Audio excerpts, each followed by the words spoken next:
Hello friends, welcome to our lecture series. I am Prakash Vidja and now the start of question number 3. Motional EMF like a Gatikiya electromotive force. In motional EMF arises when you move a wire through a magnetic field on magnetic field as in a generator rather than applying force by battery. કે motional EMF એટલે ગતિકી EMFમાં EMF ક્યારે ઉત્પન્ન થાય છે કે તમે જ્યારે વાયરની લૂપ છે એક વાયરની લૂપ છે અને મેગ્નેટિક ફિલ્ડમાં જ્યારે તમે આગળ પાછળ કે ગતિ કરાવો છો ત્યારે શું થાય છે એક લૂપ દ્વારા બીજી લૂપમાં એટલે કે બીજી લૂપથી કદાચ બીજી લૂપમાં ઇલેક્ટ્રિક પ્રવાહ હોય તો એના દ્વારા પહેલી લૂપમાં કંઈક ઇલેક્ટ્રિક પ્રવાહ ઉત્પન્ન થશે અથવા જો તમે એક લૂપમાં બેટરી દ્વારા ઇલેક્ટ્રિક પ્રવાહ આપવાના છો તો ઓલરેડી એની આજુબાજુ શું રચાય છે મેગ્નેટિક ફિલ્ડ રચાય છે. હવે એની મેગ્નેટિક ફિલ્ડમાં બીજું લૂપ તમે કરશો કે આપણે બીજી લૂપ એને ગતિ કરાવશો તો બીજી લૂપમાં શું ક્રિએટ થશે કે પહેલી લૂપના કારણે જે મેગ્નેટિક ફિલ્ડ રચાણું છે એ મેગ્નેટિક ફિલ્ડ બીજી લૂપમાં ક્રિએટ થશે તો એમાં પાછું મેગ્નેટિક ફિલ્ડને ક્રિએટને કારણે શું થશે ઇલેક્ટ્રિક ફિલ્ડ ઉત્પન્ન થશે. તો અહીંયા આપણે ગતિકી EMF ઉત્પન્ન કરવાનો છે કે એકના ઇલેક્ટ્રિક ક્ષેત્રના કારણે મેગ્નેટિક ફિલ્ડ ઉત્પન્ન કરવાનું છે એ મેગ્નેટિક ફિલ્ડમાં આપણે કોઈ પણ બીજી લૂપને ગતિ કરાવવાની છે તો એ પહેલાંના મેગ્નેટિક ફિલ્ડના આધારે બીજામાં મેગ્નેટિક ફિલ્ડ ઉત્પન્ન થશે અને પાછું એમાં ઇલેક્ટ્રિક પ્રવાહ ઉત્પન્ન થશે. તો આ રીતે જે ઉત્પન્ન કરવામાં આવે એને શું કહેવાય motional EMF. As shown in the figure, in the shaded region there is a uniform magnetic field B and resistor R represent appliance through which we are trying to drive current. તો આકૃતિમાં દર્શાવ્યા પ્રમાણે એક uniform magnetic field બી આપેલું છે એમાં તમે કે તારનો રજિસ્ટર શું છે આર છે તો એ આપણે એને બધું લેવાનું છે કે અહીં તમારે એક આપેલું છે કે જે આ તમને નીચે દેખાય છે આ મેગ્નેટિક ફિલ્ડ શું છે બી છે અને એમાં આ એક લૂપ ઓલી કરેલી છે રેડી. તો લૂપ માટેની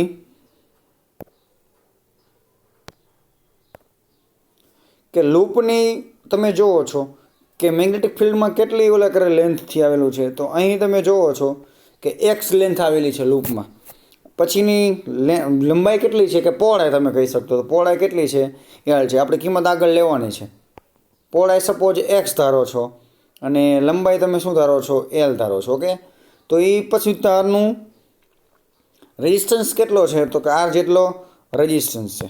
આર જેટલો શું છે રેઝિસ્ટન્સ આપેલો છે. આ મેગ્નેટિક ફિલ્ડ છે એક આ લૂપ છે અને એનો રેઝિસ્ટન્સ આર છે. ઓકે તો એ મેગ્નેટિક ફિલ્ડમાં એક આ લૂપ આપણે ABCD નામની લૂપ છે એને આગળ પાછળ મૂવ કરાવવાની છે. સમટાઈમ આ દિશામાં ને સમટાઈમ આ દિશામાં કે આગળ પાછળ તમે ગતિ કરાવો છો આવી રીતે તો શું થાય એમાં મેગ્નેટિક ફિલ્ડને આધારે લૂપમાં પણ મેગ્નેટિક ફિલ્ડ રચાશે. તો એ આપણે જોવાનું છે question motional EMF. So now if the entire loop is pulled to the right with speed v, the charge in segment and experience a magnetic force whose vertical component એટલે કે શું છે ક્યાં કે ચાર્જ છે Q,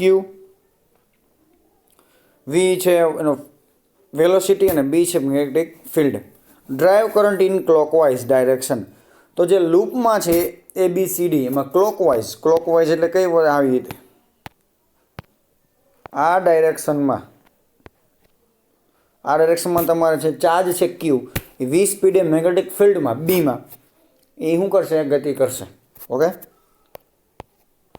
તો નાવ the direction drive current in clockwise direction using thumb law. The EMF જમણા હાથના અંગૂઠા પ્રમાણે કઈ વસ્તુ કઈ ડાયરેક્શનમાં ઓલું કરશે તમે જોઈ શકશો. તો epsilon is equal to integration of F magnetic into DL કે મેગ્નેટિક ક્ષેત્રમાં જે બળ લાગે છે કેટલું હશે તો કે epsilon is equal to integration of Q electrostatic અહીંયા છે અને માત્ર મેગ્નેટોસ્ટેટિક જ લેવાનું છે તો લોરેન્સ ફોર્સ પ્રમાણે Q into V cross B into DL. હવે કંઈક એંગલ બનાવે છે બંને વચ્ચે કેટલા અંશનો ખૂણો હશે કે 90 ડિગ્રીનો ખૂણો હોય આપણને ખબર છે કે બળ લાગતું બળ એમ્પિયર અને મેગ્નેટિક ફિલ્ડ આ ત્રણેય વચ્ચેનો ખૂણો કેટલો હોય 90 ડિગ્રીનો એંગલ હશે. તો epsilon is equal to integration VB sine theta into DL. Sine theta 90 degree હોય તો સાઇન 0 થશે, sorry sine 90 is equal to 1 થશે. તો VB ઇન્ટિગ્રેશન DL, તો ઇન્ટિગ્રેશન DLનું શું થશે L. તો epsilon is equal to VBL. તો અહીં આપણે મોશનલ EMF માટેનું ફર્સ્ટ ઇક્વેશન મળી ગયું છે. Epsilon is equal to VBL. Now where L is a length with of પહોળાઈ કે લૂપની કે તમે સર્કિટ બનાવી છે વાયરની, લૂપની શું છે પહોળાઈ L લીધી છે. આ શું છે L, એ તમે જોઈ શકશો કે પહોળાઈ L કેટલી છે એની ઉપર ડિપેન્ડ કરશે VBL value. Okay, now for an arbitrary loop with non-uniform B, this would be a very hard calculation, but there is an easier way if we calculated the magnetic flux through the circuit as it moves through the B electric magnetic field, then EMF can be calculated. જ્યારે magnetic field uniform હોતું નથી કે એક જ સરખી માત્રામાં ફેલાયેલું હોતું નથી ત્યારે તમારે EMF જોવું હોય કે ક્રિએટ કરવું હોય તો બહુ અઘરું છે. પણ એના માટેનું ઇક્વેશન છે. અહીંયા આપણે જોયું તો આ કેવું હતું કોન્સ્ટન્ટ મેગ્નેટિક ફિલ્ડ હતું, એટલે કે બધી દિશામાં કે બધા ક્ષેત્રમાં સરખું હતું. પણ જ્યારે ન હોય તો શું કરવું એના માટેનું હવે જોવાનું છે. તો let's find the magnetic flux લેવાનું છે આપણે. Flux B through the loop. હવે મેગ્નેટિક ફ્લક્સ જે આખા લૂપમાંથી નીકળે છે કે આપણે જસ્ટ એક આ લૂપ લીધી છે.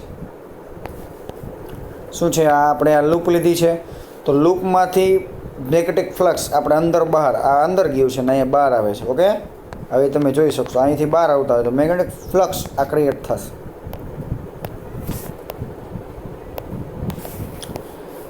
તો magnetic flux phi is equal to integration of B into DA. B એટલે મેગ્નેટિક ફિલ્ડ છે અને D એટલે કેટલા એકમ ક્ષેત્રફળ દીઠ ક્રિએટ થતું મેગ્નેટિક ફ્લક્સ. એક વાયરનું લૂપ હોય અંદરથી બહાર નીકળતા જે ક્ષેત્ર છે ને શું કહેવાય મેગ્નેટિક ફ્લક્સ, ચુંબકીય ક્ષેત્ર. તો phi is equal to B into A. D નું ઇન્ટિગ્રેશન શું થશે A.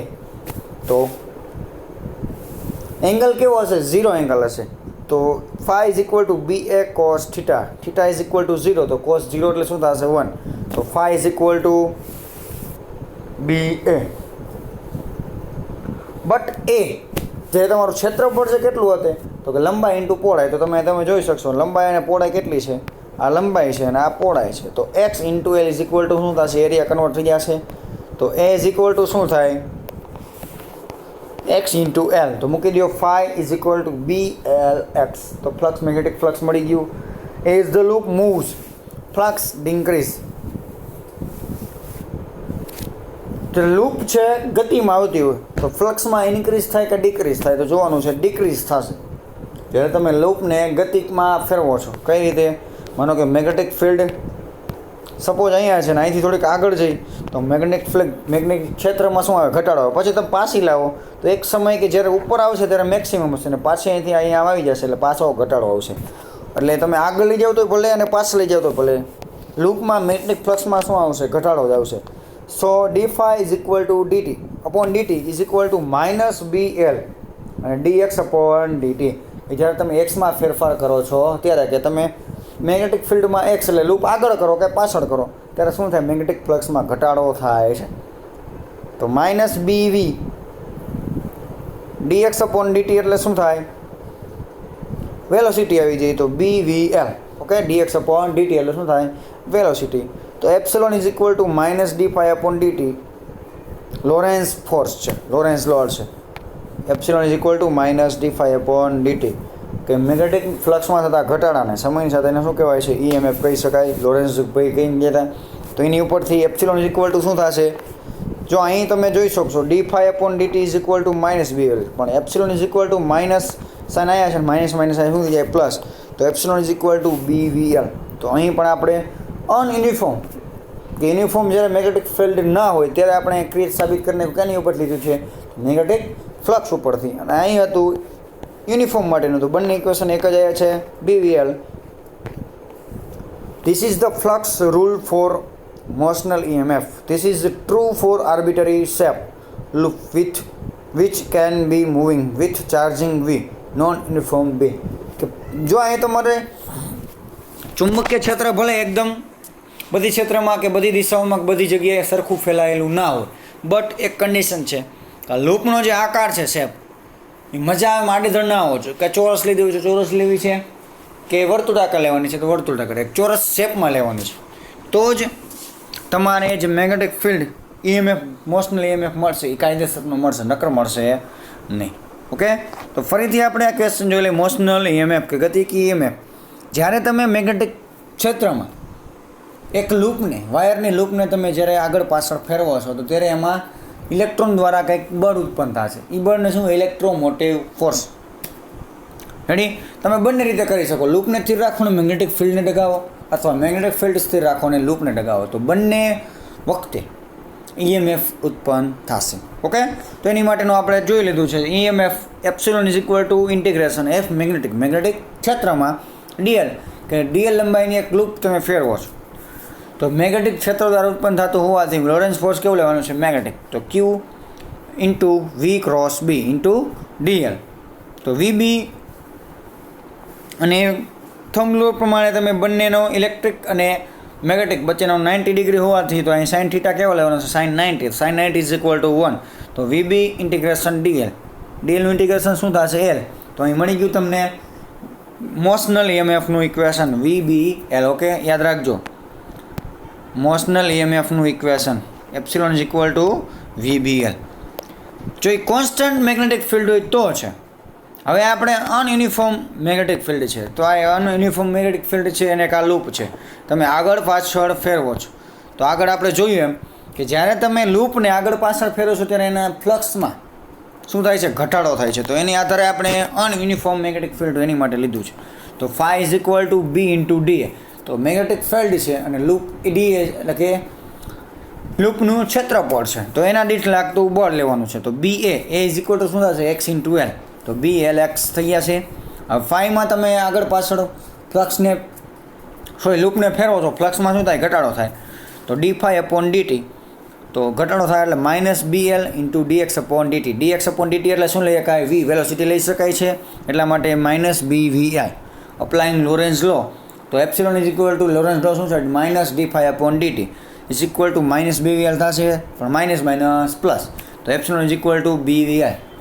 અનયુનિફોર્મ ક્ષેત્ર જ્યારે મેગ્નેટિક ફિલ્ડ એક સરખા માત્રામાં ફેલાયેલું હોતું નથી ત્યારે મોશનલ EMF કેટલું હોય? તો કે એપ્સિલોન ઇક્વલ ટુ BVL. ઓલામાં પણ BVL ને આમાં પણ BVL. ઓકે, તો અહીં આપણો મોશનલ EMF નામનો ક્વેશ્ચન પૂરો થાય છે. So thank you so much student watching my video.